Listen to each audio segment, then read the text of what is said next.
You now, as the conscious feminine, you'll be able to do certain things to make sure you're radiating the right energy to complement his masculine, so then he becomes drawn to you without really understanding why.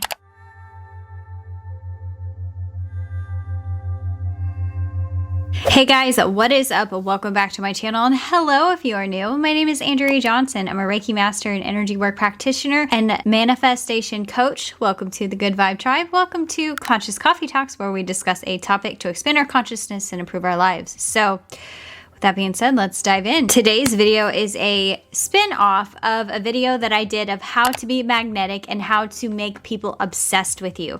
So you guys really loved that video and I got great feedback, but my ladies out there want to know how to make that specific man attracted to them. This video, we are going to dive into how you can make that man attracted to you. So there is a specific energy in which us feminine have to embody, and it depends upon the masculine energy on how much we need to embody and how we want to play the game, so to speak. Let's first talk about the masculine and the feminine energies.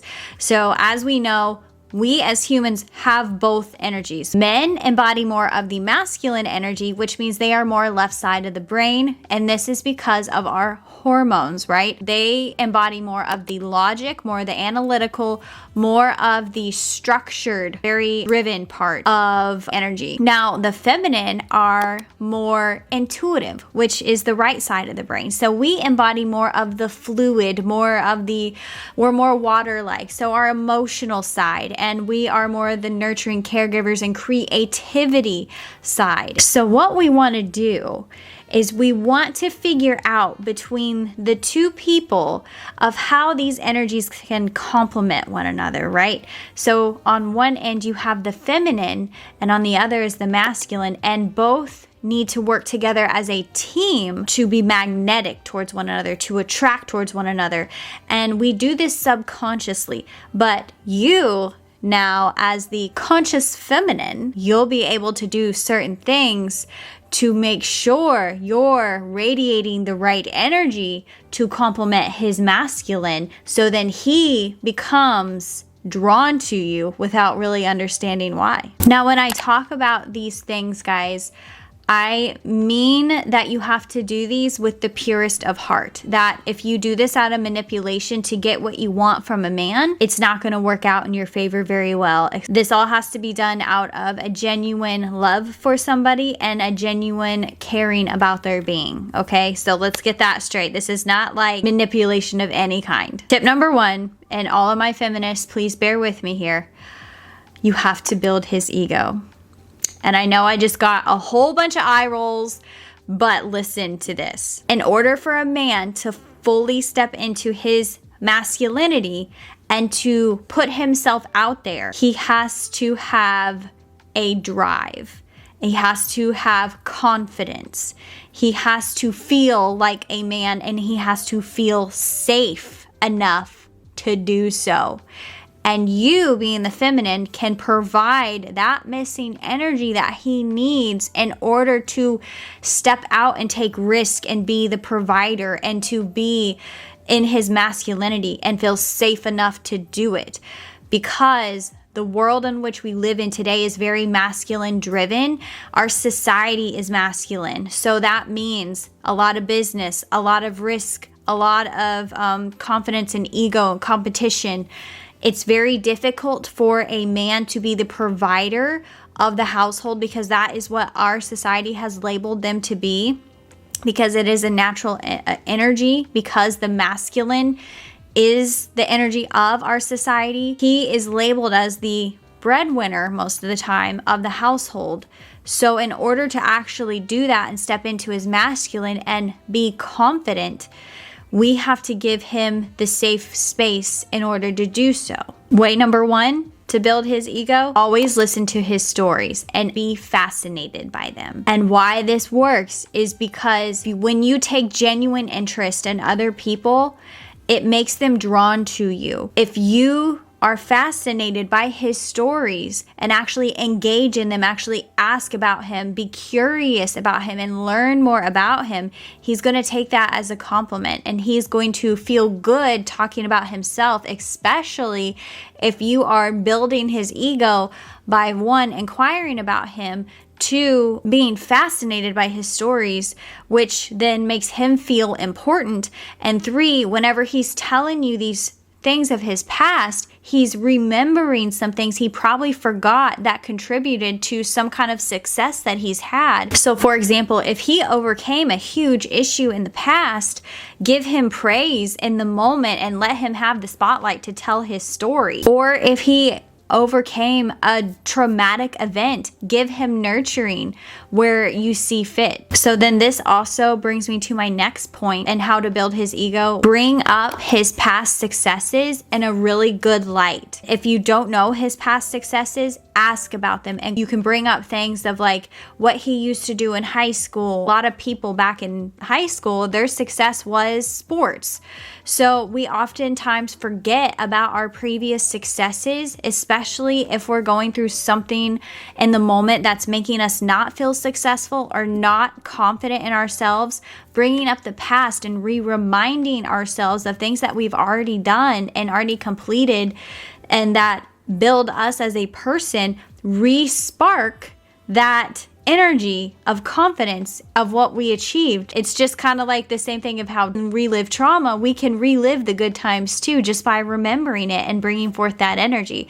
So you being the initiator to inquire about his past successes or to ask about them really helps him embody that energy. Because remember, ladies, what we are trying to do here is complement his energy and build up his ego and build up his confidence. So you are acting as the gateway for him to be able to tap into that energy, right? And when you do this, you'll be providing an energy that he cannot provide within himself, and he will subconsciously see you, or his higher self will know that you are the channel for that energy to be brought in for him. So since he cannot provide that to himself, he's going to look for his confidence building from you, right? So this kind of brings me to my next point in building his ego is help him solve problems. And you can do this without actually knowing how to solve the problem. So you can do this by just plainly saying, you can solve any problem. You've already done all these great things, right? In his past that you've brought up already. You've already completed X, Y, and Z. You've already done this great project or had so much of this success. Like this is just a cakewalk for you or a little bump in the road, right? So he just needs reassurance that he can solve those problems, because like anybody else, guys, we are our own worst critics. And typically when we get down on ourselves and get stuck, it's very difficult to go back to the past success that we already have and realize that, you know, it is easy for us. We already have had so much success, but typically when we get stuck in the muck and we get down, we forget all of our achievements already, and we tend to focus on the lack. And when we focus on the lack of what we're not and the problem, it just seems to keep manifesting. So what you can do besides bringing up his past successes, so then that will help pull him from that energy of focusing on the problem, you want to get him to start focusing on solutions. And you can do this without actually knowing the solution. So this is what I do with my clients. What I will end up doing is you want to take that person, their conscious thought, and have it focus on the solution. Now, each and every single one of us intuitively know the answers from within. You've probably heard that a million times, but it's true. And you can help the subconscious bring it out of him by asking a series of questions. And he will think that the answer came from him, but you were the one to initiate it, right? So you can ask him questions such as, if fear didn't exist, what would it look like? Or if you could have your perfect solution, what would it be? If no problems arose in this situation, what would that look like? What makes you think that? You know, make him see that the problem in a different light. So this will help you pull answers from him, and he will see you as like this soft, settled energy, this calmness, right, in the storm of his mind. And he'll be able to talk to you the way that he wouldn't be able to with either himself, because he doesn't see clearly in the moment, and you can be his clarity. You can provide that safe, nurturing, caring energy that he needs to step into his masculine, right? So this brings me to my next point: help him feel safe and supported so he can step into his masculine. And what I mean by this is just by you being your natural feminine energy and being loving and caring and supportive and voicing that to him, communicating that to him, that you support him no matter what his endeavors, that you will always be there. If he stumbles or falls, you will help him get back up to put himself out there. Him feeling safe enough in order to take the risk and to know that he has somebody by his side in case it all comes crashing down, that you guys are a team together, right? That will help him look to you for that nurturing, feminine, intuitive energy that he needs to feel that safe and that support and that love and that nurturing that he cannot give himself if things were to fall down, were to go crashing down. Most of the time, when the man's ego gets damaged, it's very difficult for them to get back up and keep going. Now, some men can. Some men see it as for the opportunity that it is and understand how they can use their pain as their power. But sometimes when the ego is damaged of a man, it's very hard for them to recover and step back into their masculine without the fear around it. With you providing that safety and that nurturing and that love, that grace that he cannot provide for himself in the moment, will help him get back up on his feet and step out into his masculinity. So this goes into my next tip: allow him to feel safe enough to actually step into his feminine energy. Allow him the space to actually feel his feels and to be able to allow his emotions to come through. Because like I said before, the masculine energy, they have a difficult time actually feeling into their emotions. And especially with today's society, it's kind of frowned upon or looked down upon for men to actually be emotional. It's considered weak, and it's really not weak. It's actually a man who is in touch with his emotions and can understand them, because the only way we can understand them is to actually face them. And when they do that, you can make a very, very powerful man, because the whole goal is to be as balanced as possible. And from what my psychic development courses have taught me is when our left and right sides of the hemisphere of the brain are balanced, that is when you are the most powerful, because you have logic and emotional intelligence. And when you have those two combined, you can be a conscious creator of your world. So the only way to do that is to be able to relax into your feminine, and you can provide a safe, supporting space for him to actually feel safe enough to express his emotions. Us women do this all the time, and we do it so naturally we don't even realize how easy it is for us. So this tip right here are for my ladies. If you want commitment from the man and you are not getting commitment, invoke those things. However, if you are the late night booty call, and you know what I mean, if you're getting those late night messages and that seems to be the only time that he is contacting you, you gotta cut that off, sis. You gotta cut it off, because you will flip the script if you do so, let me tell you.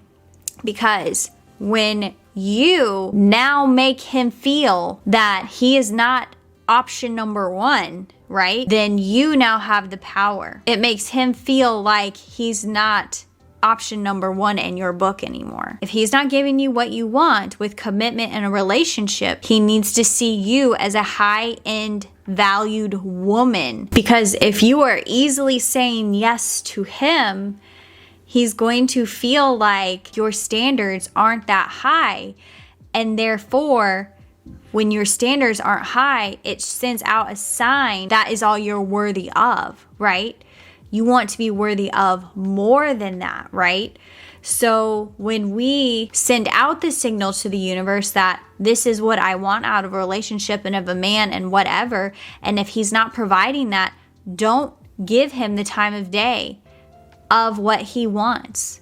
So he needs to see you as a high valued woman. And if you're just giving yourself away, you're not holding high value for yourself because you are not getting what you want in return. And that is a relationship. Yes, commitment to be treated the way you should be treated. You need to actually up your self-worth and the value you have on yourself, and the universe will respond to that, right?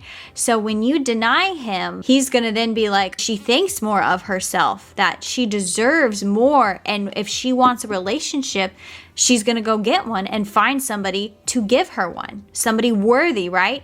So then that signals to him, I'm not worthy of her. So I need to up my game, give her what she wants, which is a relationship. So he will be drawn to you because subconsciously he feels like you've upped the game. You have risen energetically, which you have. So he's going to be drawn to that. This will also go to show you as well as when you raise your self-worth and signal out to the universe of this is what I want out of a man, you may actually find that the person you want to be obsessed with you, that you no longer want them to be obsessed with you because you have risen your standards. You think more of yourself now. And for all of my feminists out there, this video is not meant to make you upset. Trust me, I am a girl who loves to step into my masculine because I love business, but I like to do the dance between energies because you can find the power in your feminine also. So guys, that is how you can get a man to become obsessed with you, by complementing his energy, by helping him step into his masculine, complementing his ego, allowing him to feel safe enough to be the man that he needs to be in order for him to step into his masculinity. He will be drawn to you subconsciously because you are providing that energy that he cannot provide in himself. Now, I think that a powerful woman is one who can balance the energy of both. You know when to step into your masculine, you know when to relax into your feminine, and you up your self-worth. You think high value of yourself. That combination of energy will get you what you want in life. I feel like one of the greatest examples of this energy was Cleopatra. Now, there's not a lot of information about her, but if you look at what she's done, she was in relationships with two of the greatest rulers of the time, right? Mark Antony and Julius Caesar. How did that happen? And she also was a ruler of her own country, right? So she had to embody the masculine and the feminine, and as well, she was a mother. So she knew how to manipulate energy, and she knew how to complement Julius Caesar and Mark Antony for them to step into their masculine roles. And she knew how to lead her own country by being able to balance her own masculine and feminine energy while being a mother as well too. I also think mainly, instead of her beauty, she was known for her charisma and her wisdom, which is a very, very powerful skill to learn because your words can shape people. Your words can influence people. The right combination can actually change the outcome of a situation just by your choosing of words and just by how you can read people and can actually like connect to their energy and understand what it is that they need in the moment to bring the best out of that person, right? That is what I feel like she was really good at. She knew how to, I want to say manipulate energy, but she knew how to make it work for her and therefore help that other person too. Because when you help other people, they in turn help you. It's kind of how this works. So guys, I really hope you enjoyed this video. This was a fun one to make. I'm hoping that you guys got some good information from this video and kind of understand the dynamics between masculine and feminine roles and more of a relationship type of setting. Now, don't get me wrong. If the relationship is supposed to work, it will work out, right? I'm a firm believer in that. And I'm a firm believer that when you practice these things and embody these energies with the right person, and it can be a powerful, powerful combination to where you can actually work together as a team to complement one another's energies and achieve the things that you so desire in life and just build a freaking, I want to say an empire, but you can achieve so much together and be a team. So that is really what husband, wife, masculine, feminine, you know, boyfriend, girlfriend, relationship energies are for. We're here to not necessarily just learn from one another and mirror back our energies or our triggers per se for one another to learn, but we're here to actually learn together and build together, right? There's a reason why feminine is more feminine, masculine is more masculine. There's only so much energy in a body that you can house in there, right? So you need both of these for creation to work. With that being said, guys, I'm sending you all of my light and all of my love.